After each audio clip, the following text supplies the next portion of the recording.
Hello everyone.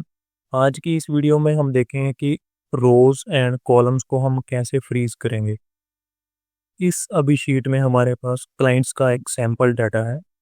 ऊपर एक heading रो है। यहाँ पे मल्टीपल रोज में क्लाइंट्स का डाटा है, एक सैंपल डाटा है। तो इसमें क्या है कि जैसे ही रोज यहाँ पे हमारे पास इंक्रीज हो रही है, मीन्स स्क्रीन से अभी रोज हमारे पास ज़्यादा है। तो जैसे ही हम स्क्रॉल डाउन कर रहे हैं तो ऊपर वाला जो हेडिंग है तो हमें विजिबल नहीं है, हेडिंग रो ऊपर वाली फर्स्ट वाली। तो इससे हुआ क्या, जैसे ही हमने कुछ न्यू डाटा यहाँ पे ऐड करना है न्यू रो पे, तो आगे आगे हम जैसे डाटा ऐड करेंगे तो उस डाटा के रॉन्ग होने के चांसेस इंक्रीज हो सकते हैं, क्योंकि हमें ऊपर हेडिंग वाली रो नहीं शो हो रही। तो इसके लिए हम क्या करेंगे, हम ऊपर आएंगे और फर्स्ट रो को हम फ्रीज कर लेंगे। फर्स्ट रो को यहाँ से हमने सेलेक्ट करना है, वन पे क्लिक करके यहाँ व्यू पे आना है और यहाँ पे फ्रीज की ऑप्शन रहती है।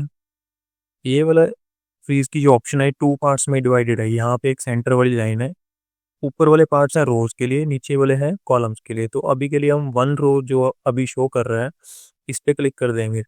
टू रोज का मतलब है कि यहाँ पे वो फिर टू रोज को फ्रीज कर देगा। अभी हमने फर्स्ट रो करनी है, हमने क्लिक कर दिया, हमारी रो फ्रीज हो गई है।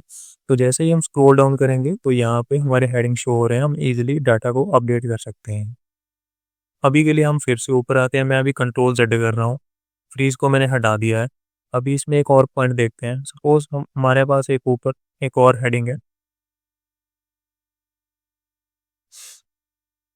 Clients data. हमने टू रोज तक इसको फ्रीज करना है। हमने यहाँ पे सेलेक्ट कर लिया, व्यू पे आए, फ्रीज में आए और टू रोज पे क्लिक करेंगे। चाहे हमने सिलेक्शन वन पे की हुई थी बट हमें ऑप्शन मिल रही थी वहाँ पे टू रोज तक की। ठीक है, तो हमने जैसे टू रोज पे क्लिक किया तो यहाँ पे टू रोज फ्रीज हो गए हैं। तो अभी इसमें एक और चीज़ देखते हैं। इसको मैं फिर से कंट्रोल Z कर रहा हूँ। तो अभी सपोज हमारे पास एक और ऊपर कॉलम हो,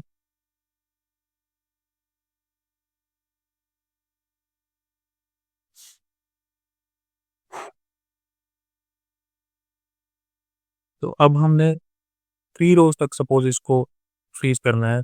तो अगर मेरी सिलेक्शन यहाँ पे है तो मैं व्यू पे आऊँगा और फ्रीज पे जैसे ही आऊँगा यहाँ पे वन और टू रोज तक की ऑप्शन रहती है, और यहाँ पे हमें कोई ऑप्शन नहीं दिखा रहा कि तीन रोज तक इसको कैसे फ्रीज करना है।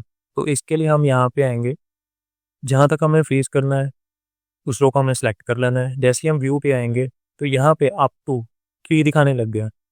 तो इसका मीनिंग ये है कि थर्ड वाली ऑप्शन का, कि आप जिस रो पे भी क्लिक करोगे, जैसे हमने 10 को सिलेक्ट कर लिया तो यहाँ पे अगर आप आओगे तो यहाँ पे अप टू 10 रो दिखा देगा।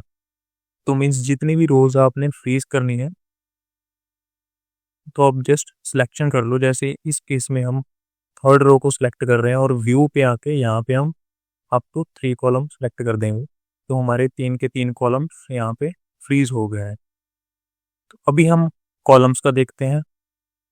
तो जैसे हमारे पास फर्स्ट कॉलम है क्लाइंट आईडी और क्लाइंट नेम, तो हम जैसे राइट साइड पे जाते हैं यहाँ पे ये इनविजिबल हो गए, दिखने बंद हो गए। तो हम जैसे हमने रो फ्रीज की थी इसी तरह हम कॉलम को फ्रीज करेंगे।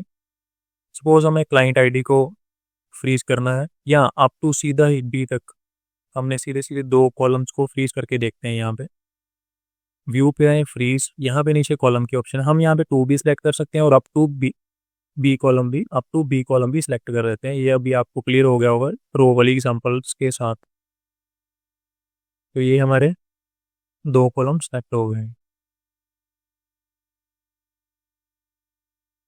अभी इस केस में मैं चाहता हूँ कि मुझे स्ट्रेट तक दिखे, तो व्यू पे फिर आके हम यहाँ पे अप टू ई कॉलम तक सिलेक्ट कर लेंगे। तो अभी डाटा एंटर करना इसमें थोड़ा इजी रहेगा, क्योंकि क्लाइंट का नेम भी शो हो रहा है, कंपनी, सिटी और स्टेट। तो इस तरह से हम अपना डाटा इजीली मैनेज कर सकते हैं। थोड़ा सा और इम्प्रूवमेंट करते हैं इसमें। अभी जस्ट हम इस पे थोड़ा सा एक कलर ऐड कर देते हैं, बैकग्राउंड। तो इससे क्या है, इसकी और विजिबिलिटी थोड़ी सी इंक्रीज हो जाएगी।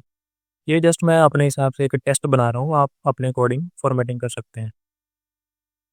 ये देखिए अभी थोड़ी विजिबिलिटी और इंक्रीज हो गई। अभी हम हमें इस पे वर्क करना और ज़्यादा ईजी हो जाएगा। Thank you so much.